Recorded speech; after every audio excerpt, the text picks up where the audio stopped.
HIV western blot test क्या है, कब करें, कब ना करें, रिपोर्ट को कैसे पढ़ा जाए, डिटेक्टेड, नॉट डिटेक्टेड और इंडिटरमाइन का मतलब क्या है, पॉजिटिव कंट्रोल बैंड का मतलब क्या है, इन सभी विषयों पर आज हम इस वीडियो में बात करेंगे। सबसे पहले ये देखते हैं कि वेस्टर्न ब्लॉट टेस्ट क्या डिटेक्ट करता है। तो वेस्टर्न ब्लॉट टेस्ट हमारे खून में HIV के खिलाफ जो एंटीबॉडी है उसको डिटेक्ट करता है। क्या आज के समय में वेस्टर्न ब्लॉट टेस्ट महत्वपूर्ण है या नहीं? तो नहीं। 2014 में centre for disease control CDC की गाइडलाइन के हिसाब से आज के समय में वेस्टर्न ब्लॉट टेस्ट उतना महत्वपूर्ण नहीं है, क्योंकि यदि किसी का HIV एंटीबॉडी टेस्ट पॉजिटिव आता है तो उसको कंफर्मेशन करने के लिए आप HIV कॉम्बो टेस्ट का इस्तेमाल कर सकते हो। यदि आपका HIV कॉम्बो टेस्ट पॉजिटिव आता है तो उसको कंफर्मेशन करने के लिए आप अन्य 2 किस्म का HIV एंटीबॉडी टेस्ट इस्तेमाल कर सकते हो। इस तरह से वेस्टर्न ब्लॉट टेस्ट की महत्वपूर्ण काफ़ी कम हो गई है। HIV में मुख्यतः 2 किस्म का टेस्ट होता है, एक होता है स्क्रीनिंग टेस्ट और एक होता है कंफर्मेटरी टेस्ट।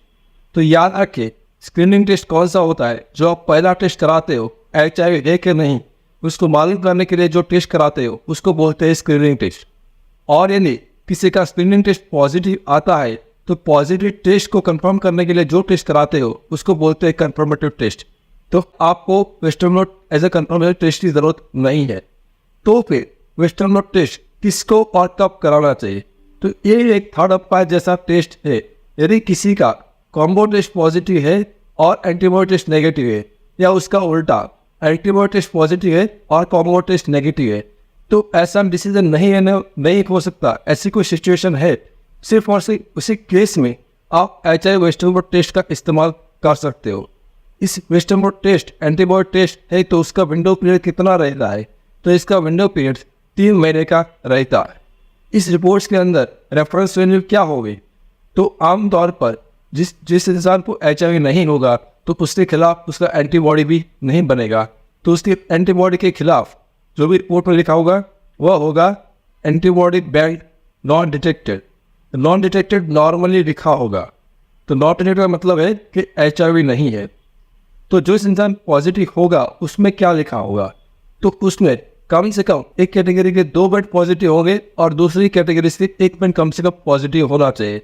तो इस तरह से 2 या 3 बैंड पॉजिटिव होने पर ही किसी इंसान को HIV पॉजिटिव घोषित कर सकते हैं। सिर्फ कोई 1 या 2 बैंड रेंडमली पॉजिटिव आता है तो उसके हिसाब से किसी को पॉजिटिव घोषित नहीं कर सकते। उसका जो फिक्स क्राइटेरिया है उसी हिसाब से 2 या 3 बैंड पॉजिटिव आने चाहिए। यदि उसी क्राइटेरिया के हिसाब से HIV पॉजिटिव आता है, बैंड पॉजिटिव आता है, बैंड डिटेक्टेड लिखा हुआ आता है, तभी उस इंसान को HIV पॉजिटिव घोषित करेंगे। और कभी कभार ऐसा भी होता है कि इस क्राइटेरिया के हिसाब से इस बैंड पॉजिटिव नहीं आते, रैंडमली कोई बैंड पॉजिटिव आता है, तो उस टेस्ट को ना तो पॉजिटिव डिक्लेयर कर सकते हैं और ना तो नेगेटिव डिक्लेयर कर सकते हैं। तो उस केस में इनडिटरमाइंड रिजल्ट लिखा आ सकता है। तो उस केस में या तो आपको उसको कंफर्मेशन करने के लिए HIV का प्रोवायरल DNA क्वालिटेटिव टेस्ट कराना है, या तो फिर आप कुछ समय के बाद वापस वेस्टर्न ब्लॉट टेस्ट करा सकते हो। और बहुत सारे लोग एक रिपोर्ट्स को देखकर कभी कभी डर जाते हैं। उसमें क्या लिखा होता है कि कंट्रोल बैंड पॉजिटिव। अब उन लोगों को कंट्रोल बैंड का मतलब समझ में नहीं आता, उसको ऐसा लगता है कि वो HIV पॉजिटिव है। लेकिन याद रखिए, यहाँ पर जो कंट्रोल बैंड है वो आपका HIV का स्टेटस नहीं दिखाता है। वो जो टेस्ट परफॉर्म हुआ है वो ठीक से हुआ है कि नहीं हुआ है उसको दिखाने के लिए कंट्रोल बैंड रखा जाता है। यदि कंट्रोल बैंड पॉजिटिव है उसका मतलब जो टेस्ट हुआ है वो सही तरीके से हुआ है, उसका जो टेक्निक का इस्तेमाल हुआ वो सही तरीके से हुआ है। तो आपका कंट्रोल बैंड पॉजिटिव आए तो उसके लिए आपको डरने की आवश्यकता नहीं है। ये टेस्ट कहाँ पर उपलब्ध होता है? तो ये टेस्ट जो बड़ी लेबोरेटरी से सिर्फ वहाँ पर उपलब्ध होता है।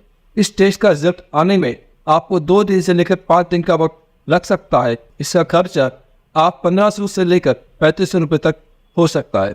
यदि आपका रिपोर्ट नेगेटिव है, आप 3 महीने के बाद कराया है, तो ये कंफर्म है कि नेगेटिव है, आपको और कोई टेस्ट कराने की जरूरत नहीं है। और यदि आपका कोई स्क्रीनिंग टेस्ट पॉजिटिव है, उसके बाद आपने टेस्ट कराया और ये भी पॉजिटिव है, तो कंफर्म हो जाता है कि आपको HIV है। तो फिर आपको HIV के इलाज करने के लिए HIV स्पेशलिस्ट डॉक्टर से मिलना चाहिए, या तो गवर्नमेंट के ART सेंटर्स पर विजिट करना चाहिए। हमारा मिशन है HIV एक्सपोजर से जुड़ा हुआ आपका डर और दर्द को दूर करना। और हमारा विजन है HIV के बारे में आसान भाषा में आपको सच्ची और सही जानकारी देना।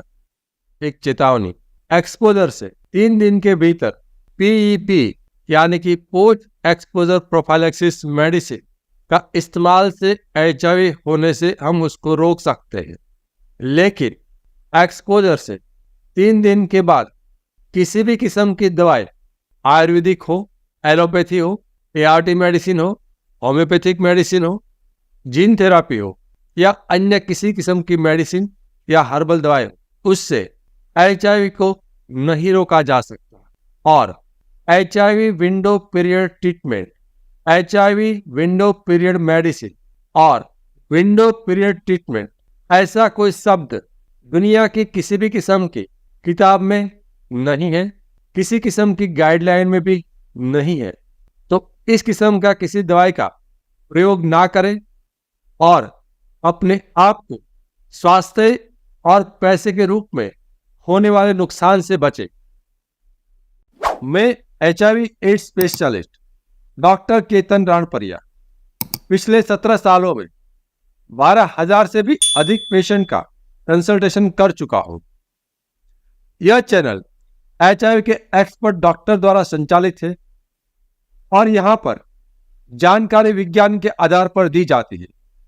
लेकिन याद रखिए, समय के साथ विज्ञान बदल सकता है। यहां पर कही गई बातें एक आम जानकारी के लिए है। कभी भी किसी भी किस्म की जानकारी को अपने जीवन में लागू करने से पहले HIV एड्स स्पेशलिस्ट डॉक्टर से व्यक्तिगत रूप से राय लेना अत्यंत आवश्यक है। HIV के सिम्टम्स के बारे में अधिक जानकारी के लिए लेफ्ट साइड के प्लेलिस्ट पर क्लिक करें और HIV के टेस्टिंग के बारे में अधिक जानकारी के लिए राइट साइड के प्लेलिस्ट पर क्लिक करें। Thank you.